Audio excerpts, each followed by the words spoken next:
Anim na opisyal ng DPWH Davao Occidental at 8 kumpanyang kontratista sinampahan ng reklamo sa Ombudsman kaugnay sa mga ghost farm to Market Road.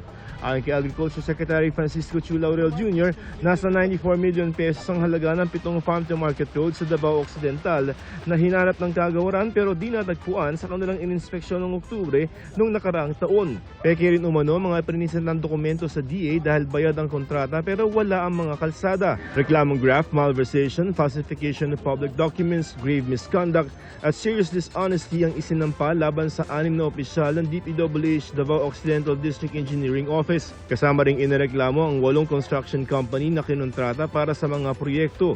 Sinusubukan naming makuha ang panig ng mga inireklamo. Caloocan, 3rd District Congressman Dina Sistio, isang DPWH District Engineer at 6 na kontratista sinampahan din ng reklamo dahil sa amonima anomalyang mga proyekto. Reklamong graft, malversation at falsification of public documents ang isinampa ni dating Caloocan Mayor Ray Malonzo laban kina Sistio. Para raw yan sa halos 80 milyong pisong halaga ng umunima anomalyang mga proyekto sa lungsod, kabilang umuni ghost flood control projects, road construction at daycare center. Git naman ni Asistio na pamumulitika lamang ang mga isyu na ipinukol sa kanya. Itinanggi rin niyang may ghost project sa kanyang distrito. Hinihintay rin anya nila ang kopya ng reklamo para masagot ito ng maayos. Sinusubukan din naming makuha ang panig ng iba pang inireklamo. Ako si Joseph Morong, ang inyong